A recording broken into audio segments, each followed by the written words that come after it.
आगे की कथा में एक बार नंद बाबा का पांव किसी एकादशी की रात्रि पर सत्संग चल रहा था और नंद बाबा का पांव एक अजगर ने पकड़ लिया और गोपों ने बहुत प्रयास किया कि ये पांव छोड़ दे, परंतु वो पांव छोड़ नहीं रहा। तब कन्हैया को बुलाया और कन्हैया के आते ही उनका जरा सा पैर का अंगूठा लगते ही उस अजगर ने पांव भगवान का छोड़ दिया और उनको कुछ समय के लिए श्राप मिला हुआ था अजगर बनने का और उस श्राप से मुक्ति मिल गई। बोलिए कृष्ण कन्हैया सांवरिया सरकार की, बाके बिहारी लाल। इधर भगवान की लीलाएं चल रही हैं, उधर कंस को ये चिंता लगी हुई है कि मुझे मारने वाला अब क्या हो रहा है, बढ़ रहा है। तो उसने अरिष्टासुर नाम का एक राक्षस भेजा। अरिष्टासुर गायों के बीच में एक बैल बना हुआ था, गायों के बीच में बैल बना हुआ था और वो गायों के आगे पीछे चल रहा था। भगवान कृष्ण ने उसको देख लिया कि ये अरिष्टासुर नाम का राक्षस है और आगे बढ़कर उसके दोनों सींग पकड़े कन्हैया ने और उसको इस तरह से निचोड़ दिया जैसे गीला कपड़ा निचोड़ा जाता है और उसको उस जीवन से मुक्ति दिलाकर अपने धाम में पहुंचा दिया। बोलिए कृष्ण कन्हैया लाल की, श्रीमन नारायण नारायण नारायण, श्रीमन नारायण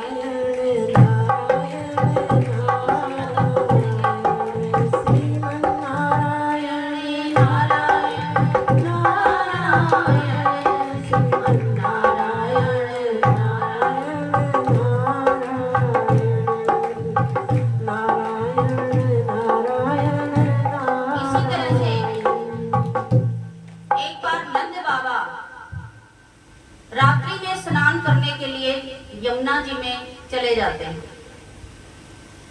रात्रि के समय स्नान करना, जल में प्रवेश करना उचित नहीं, क्योंकि जल में कई तरह के जीव होते हैं, रेस्ट तो वो भी करते हैं। तो रात्रि के समय स्नान ठीक नहीं, 9-10 बजे तक कर लो चलो, लेकिन इससे ज्यादा नहीं। और नंद बाबा को ये लगा कि प्रातः काल हो गई, मैं स्नान करने चला जाऊं, करीब 2 बजे थे। तो उसमें वरुण देव रहते हैं, वरुण देव जल में रहते हैं, तो उनके दूत नंद बाबा को पकड़कर ले जाते हैं। जब ये पता चला कि ये तो कन्हैया के पिता हैं, नंद बाबा हैं, तो वरुण देव बड़े प्रसन्न हुए, उनका खूब आदर सत्कार किया अपनी नगरी में और उन्होंने वापस भेजा नहीं। क्यों? क्योंकि कन्हैया इस बहाने से यहाँ आएंगे, इसलिए। ग्वालों ने देखा कि कन्हैया के पिताजी नंद बाबा तो क्या हो गए हैं, यमुना में डूब गए। अब क्या करें? सारे भाग दौड़ करके कन्हैया के पास जाकर के कन्हैया को बताते हैं। कन्हैया भी समझ गए, खुद जाते हैं वहां वरुण की नगरी में और वरुण देव ने कहा कि मैं आपका ही इंतजार कर रहा था कि आप आएंगे और मेरी नगरी को क्या करेंगे, धन्य करेंगे। मैं इस इंतजार में मैंने आपके पास आपका पिता नंद बाबा भिजवाया है। तो अनेकों मोतियों के थाल निकाल करके वरुण देव ने भगवान के लिए दिए, परंतु भगवान ने कहा हम ठहरे अभी इस जन्म में ग्वाले, हमें इनकी कोई जरूरत नहीं है, हमें तो अभी इसी साधारण वेशभूषा में ही रहना है और ग्वालों के साथ रास करनी है या ग्वाल बाल गोपियों के साथ रहना है, मुझे अभी इनकी कोई जरूरत नहीं, आप रखें। और नंद बाबा को लेकर के बाहर आ जाते हैं। बोलिए कृष्ण कन्हैया सावरिया सरकार की। देखिए इधर नंद बाबा के तो यहाँ कोई उत्सव चल रहा है, कोई राक्षस भी आ रहा है, उसका किसी को पता नहीं चल रहा कन्हैया कैसे उसका उद्धार कर रहा है।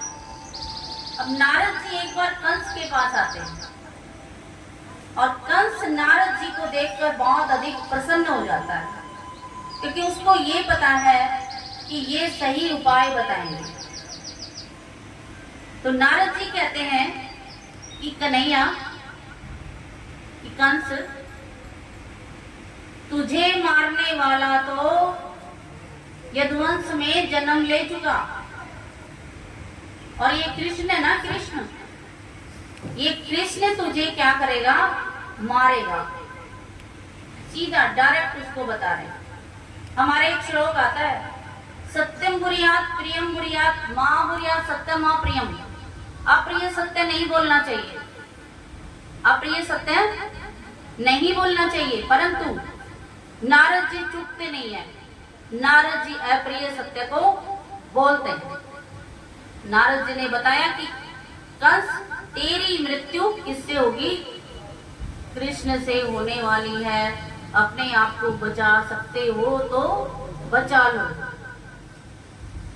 और सुन, ये वासुदेव है ना, वासुदेव, इस वासुदेव के यहाँ इस कृष्ण का जन्म हुआ था, और ये इसको उठा के नंद बाबा के घर लेके गया था, और यशोदा की कन्या हुई थी, वो कन्या तेरे को ला करके दे दी गई। और देखिए, बोल बाके बिहारी लाल की। तो वो कन्या वासुदेव के यहाँ, वासुदेव यहाँ लेकर के आया।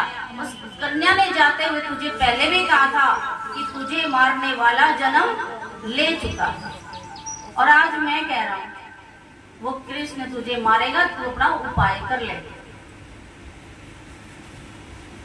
अब कंस की क्या हो गई, बेचैनी बढ़ गई। उसने सबसे पहले तो वासुदेव और देवकी को पुण्य कारागार में डाल दिया। बस इतना ही जोर चलता था उसका कि उनको जेल में भेज दो, फिर उनको जेल में भेज दो। बस यहाँ भी कई बार ऐसा होता है कि कोई अत्याचार करे ना करे, उसको जेल में भेज दो, इंक्वायरी करो ना करो, उसको जेल में भेज दो। आधी जेल भरी हुई है हमारी, जो अत्याचार नहीं करते उनके। तो ऐसा ही उनके साथ हुआ। फिर उसने अपने पिताजी को भी जेल में डाल दिया कि आज तक इस बात को हमारे को बताया ही नहीं। जो जो उनके सहयोगी थे उनको भी कर दिया अंदर।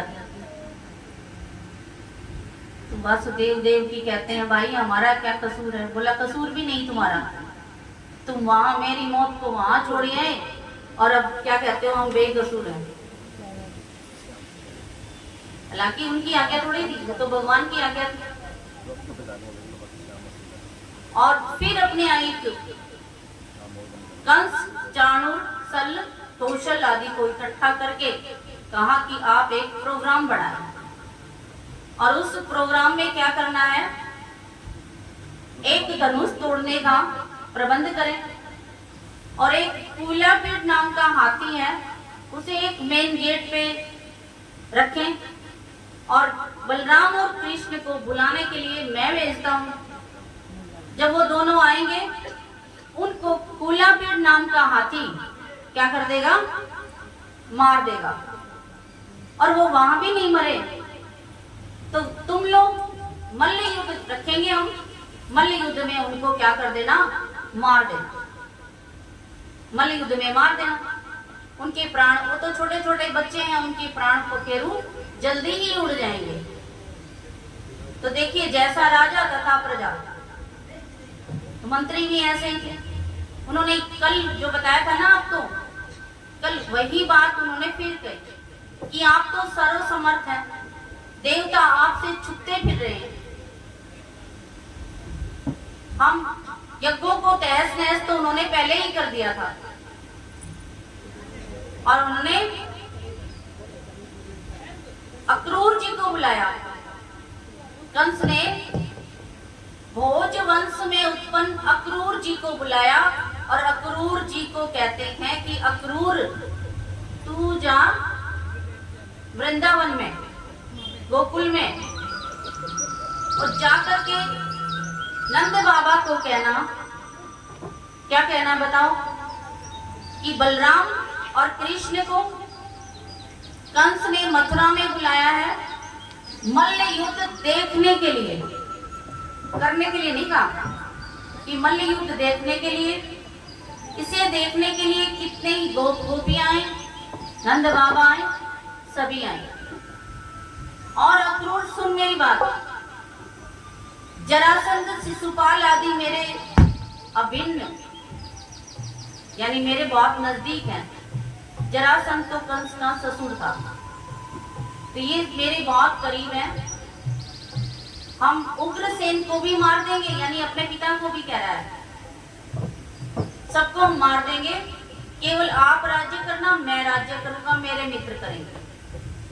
देवकी वसुदेव को भी मार देंगे, सबको मार देंगे। और तू जा कृष्ण और बलराम को लेके आ। अक्रूर जी को पता था कि वो मरने वालों में से नहीं है। अंदर ही अंदर वो इस बात के लिए प्रसन्न हुआ कि मुझे कम से कम कृष्ण के दर्शन तो होंगे। उसने रथ उठाया और चल पड़ा, कहाँ?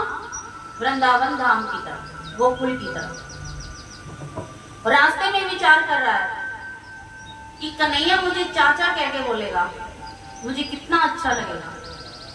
वो कहेगा मेरा चाचा आया। तो बहुत अधिक प्रसन्न मन से वो जा रहा है लेने के लिए, परंतु ये तो वो अंदर से विचार कर रहा है, कहीं मैं कोई पाप का बागी तो ना बन जाऊंगा कि मैं कन्हैया को लेने के लिए जा रहा हूं। संशय तो रहा उसको, परंतु जब वो वहां पहुंच जाते हैं, नंद बाबा के घर के आगे उसका रथ रुकता है और फिर नंद बाबा से बातचीत करते हैं। फिर कन्हैया नंद बाबा से पूछते हैं कि बाबा क्या कह रहे हैं ये। 2 दिन पहले वहां नारद जी आए थे कृष्ण जी के पास, नंद बाबा के पास। नारद जी वहां भी गए, नारद जी यहाँ भी गए, है ना पत्रकार। वो ये कह के गए थे भगवान कृष्ण को कि तुम परसों कंस को मारोगे। क्या कह के गए थे? परसों तुम कंस को मारोगे और चाणूर, मुष्टिक, सल, तोसल सबको मारोगे। मथुरा का राज्य तुम्हारा। फिर तुम जरासंध को भी मारोगे, शिशुपाल को भी मारोगे, काल यवन को भी मारोगे, भौमासुर को भी, बाणासुर को भी। शीघ्र ही तुम इन राक्षसों का क्या करोगे? इस धरती से उद्धार करोगे और द्वारिका धाम में, द्वारिका नगरी की स्थापना करोगे। हस्तिनापुर में पांडवों की रक्षा करोगे। अभी तो काम की शुरुआत हुई है कन्हैया की। ये बात नारद जी कह करके चले गए। श्रीमन नारायण नारायण नारायण, श्रीमन नारायण नारायण नारायण, श्रीमन नारायण नारायण नारायण,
भगवान कृष्ण को ये बात कही तो साथ में ये भी कहा था कि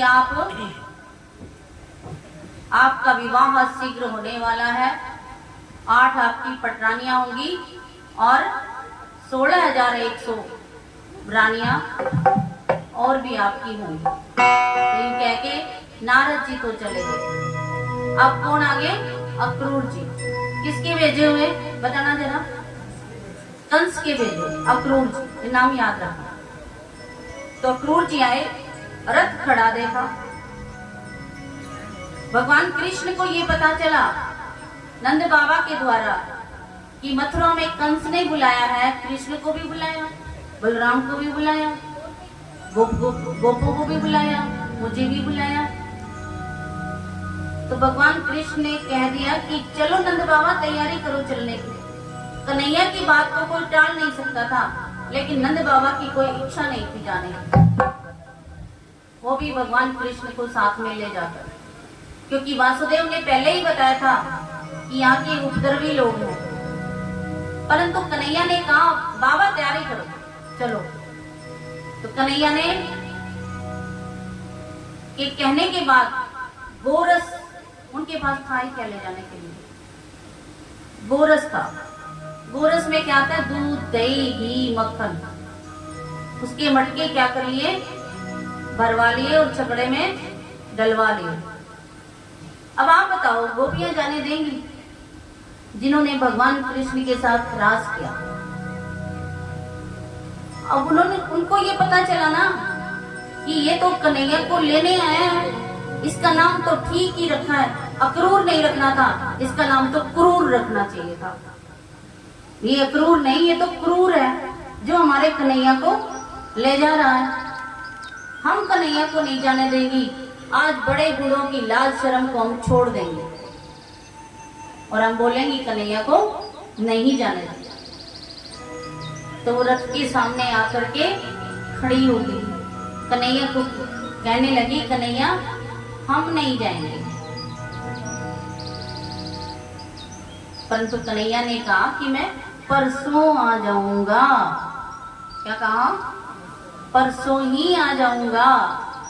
उनको ये नहीं पता था परसों का नाम लेके बरसों लग जाएंगे, बरसों में भी नहीं आएगा। कन्हैया वहां से विदा हो गए और चल पड़े। जब चले तो चलते चलते अक्रूर जी के मन में ये आया कि कहीं ऐसा तो नहीं मैं नादान बच्चों की हत्या करवा दूंगा। भगवान कृष्ण देख रहे थे कि इसके मन में कोई विचार चल रहा है, मुझे इसका निदान कर देना चाहिए। तो भगवान ने कहा कि अक्रूर जी चाचा थक गए होंगे, रथ हाँकते हाँकते थोड़ा विश्राम कर लें, जलपान कर लें, साथ में ही सरोवर है, नदी है, तो उसमें जाते हैं और वो स्नान करते हैं। अक्रूर जी को क्या दृश्य दिखाई दिया? जल में देखे तो वही कृष्ण बलराम, फिर उन्होंने देखा ये तो जल में तो नहीं है, फिर देखा बाहर तो रथ में देखे तो रथ में भगवान बलराम और कृष्ण। तब उनकी महिमा को देख करके अक्रूर जी का जो भय था, जो शंका थी उसकी, वो मन की निकल गई और ये विश्वास हो गया कि ये पर ब्रह्म परमेश्वर ही है और कोई नहीं, मुझे अब ले जाने में कोई दोष नहीं लगेगा। बोलिए कृष्ण कन्हैया सांवरिया। एक माता का निवेदन है, वो कोई भजन सुनाना चाह रही है। कौन सुना रहे हैं? आप सुना।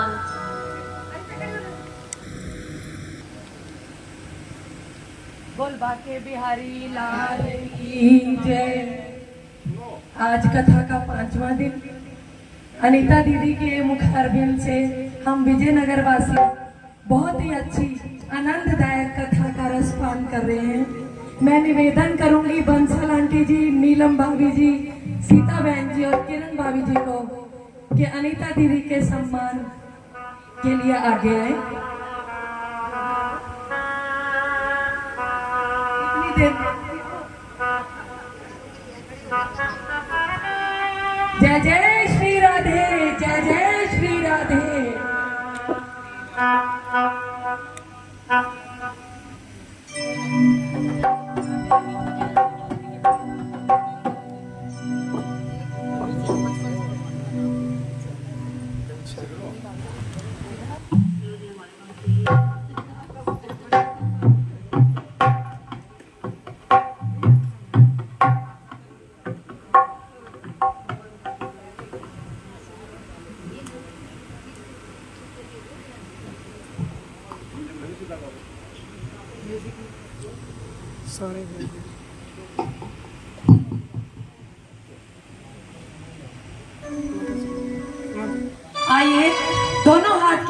से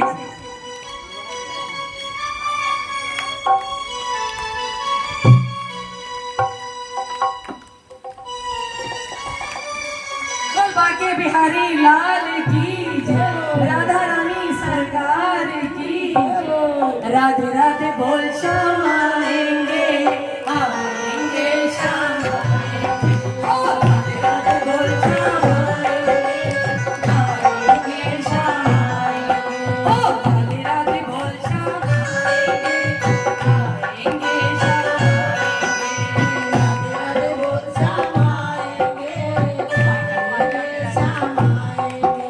अरे वृंदावन कहाँ दूर है, बरसाना कहाँ दूर है।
Please like and share.